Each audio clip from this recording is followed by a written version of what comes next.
Selamat pagi, sahabat petani semua. Kembali lagi bersama kami di Tani Bali Official.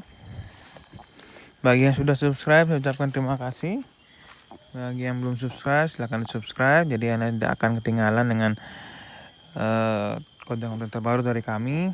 Ingat diklik tombol loncengnya. Nah, ini adalah lahan kami yang nomor 2. Dulu di sini tanami sekitar 15.000 bibit. Karena kami masih konsentrasi terhadap yang 1 hektar 20, jadi ini kami kerjakan paling akhir. Ini guludannya sudah kami buat tahun lalu. Sekarang kami hanya membersihkan gulmanya saja.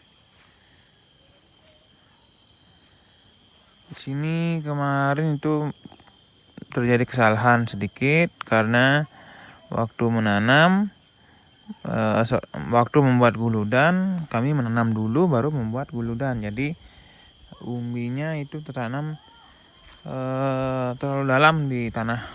Jadi banyak yang belum tumbuh, ada yang udah tumbuh.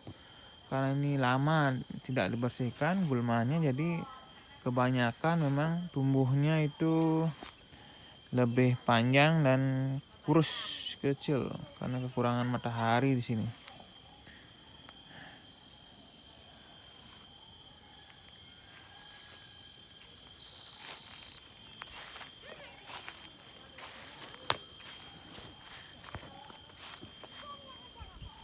Itu ada yang kecil sekali.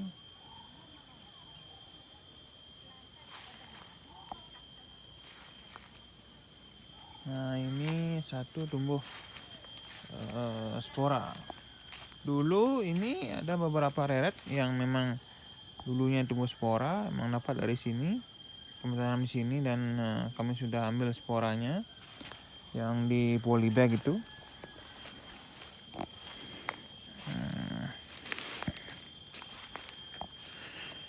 Yang ada beberapa yang ditanam sini tahun lalu, memang umbinya cukup besar. Dan dari dari umbi ya, bukan dari bibit. Dan di sini juga banyakan memang bibit cabutan yang didapat dari gunung, dari hutan. Nah, kami tanam di sini. Jadi ya hasilnya mengikuti lah. Tapi memang perawatan di sini tidak se ekstrim yang di tempat nomor 3, karena di sini tempatnya juga tidak terlalu bagus karena masih banyak tanaman, jadi cahaya itu masih kurang di sini. Tanamannya sendiri kurang dipangkas.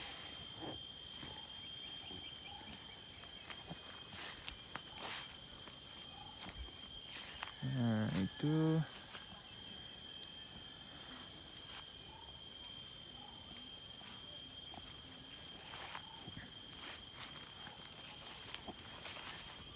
kita harus positif ya berpikirnya, jangan terlalu berpikir kalau ini tanamannya tidak menguntungkan. Sebenarnya kalau kita punya uang lebih, artinya uang dingin, sebagai bahan pelajaran kita bisa pakai 2-3 tahun untuk pembelajaran. Jadi kita bisa tahu ketika kita membeli bibit yang bibit cabutan yang dari hutan, di mana tanamannya terlalu tinggi dan umbinya kecil, kita bisa membuat perbandingan antara bibit biji kata yang kita beli selanjutnya dengan umbi yang kita tanam. Besaran umbi bisa disesuaikan dengan keuangan. Tentunya yang lebih besar lebih mahal, lebih sedikit dapat. Kalau yang lebih kecil harga sama mungkin dan jumlahnya lebih sedikit. Jadi seperti ini saja, tidak ada yang lain.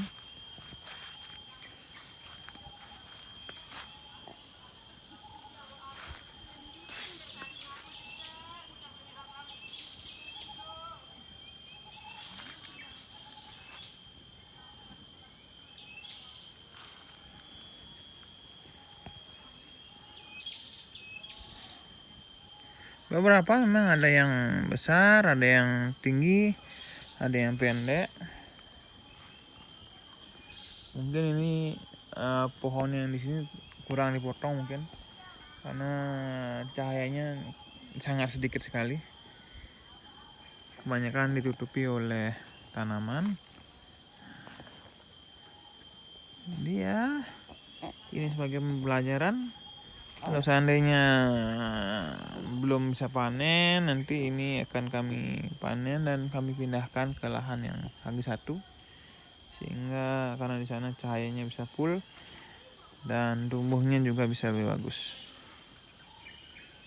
Ingat, pencahayaan itu sangat penting karena cahaya akan bisa menentukan besaran umbi dan besaran pohon. Kalau dia terlalu tinggi, itu artinya kurang cahaya. Kalau dia pendek, artinya cahayanya bagus dan dia akan konsentrasi pada pembesaran umbi. Ya, seperti ini. Tapi kalau kita menanam umbi yang besar, tentunya batangnya akan besar dan tinggi, seperti yang di lahan yang satu lagi. Nah, itu pertumbuhannya sangat bagus karena di sana cahayanya full dan pupuknya juga bagus. Karena di sini dulu pupuknya tidak terlalu bagus, jadi pertumbuhannya juga tidak menjamin ya. Tentunya apapun yang ingin kita tanam harus dipupuk biar bagus, biar hasilnya juga bisa maksimal dan tidak rugi sekali. Ingat, setiap budidaya kita harus pakai pupuk, mau pupuk organik, mau pupuk kimia, tapi disarankan agar pupuk kimianya dikurangi atau komposisinya lebih banyak yang organik daripada kimia, sehingga nantinya tidak mempengaruhi struktur tanah. Jadi tanah tetap bisa subur, tetap bisa kita gunakan untuk budidaya selanjutnya. Kalau tanah itu sudah gembur, kita tidak perlu menambahkan N atau urea. Dan kalau tanah itu sudah ada cacingnya, sama juga kita tidak perlu tambahkan urea atau N. Tapi kalau merasa kurang N-nya, kita bisa pakai H2O2. Jadi itu bisa menyerap ke tanah, nanti tanahnya akan bisa menghasilkan nitrogen.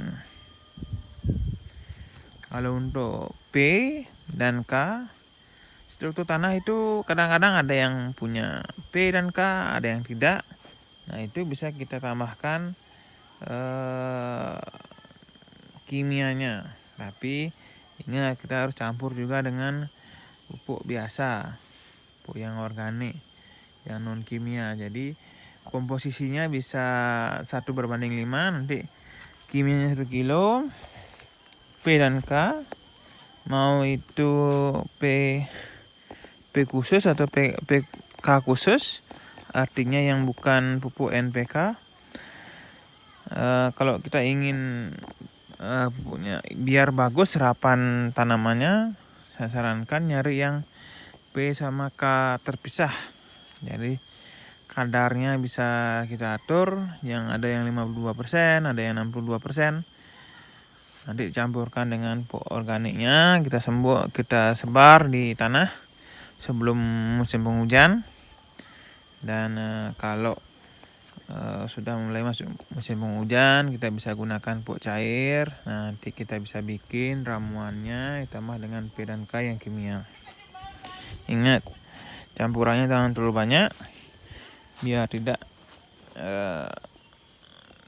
unsur tanahnya menjadi basah.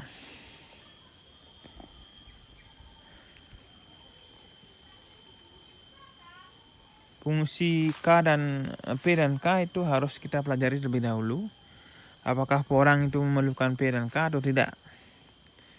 Umumnya kalau P itu untuk supaya pembesaran penguatan batang, percepatan pemasakan buah atau biji kataknya. Lalu untuk K-nya nanti bisa untuk membesarkan umbi. Jadi kapan kita harus memberikan pupuk P, kapan kita harus memberikan pupuk K, itu kita harus pelajari terlebih dahulu. Umumnya sih kalau P itu pada pertama kali menanam kita kasih P, fosfor. Nah, ketika sudah mendekati masa dorman, kita kasih dia dengan pupuk K atau kalium, sehingga ketika dia dorman, umbi tetap akan membesar, dan ketika kita ingin panen di bulan 8 atau bulan 9 itu, nah hasilnya sudah bagus. Tentunya biji katak juga bisa lebih besar, lebih banyak, dan umbi juga lebih besar dari sebelumnya waktu kita menanam. Saya kira sekian saja. Ingat, bagi yang menyukai video ini silahkan di like. Bagi yang menurut Bapak Ibu informasi ini berguna untuk orang-orang sekitar Anda, silahkan di share. Dan jika ada pertanyaan silahkan di komen di kolom komentar, kami akan jawab dan kami akan berikan masukan sedikit. Saya sendiri bukan ahlinya, tapi saya hanya petani yang belajar dari melakukan, bukan belajar dari teori dan hanya teori saja. Saya juga melihat perkembangan dari tanaman. Kalau itu bagus, saya akan berikan masukan. Kalau tidak, saya tidak akan anjurkan. Ya, itu saja. Terima kasih dan ikuti terus konten-konten terbaru dari kami.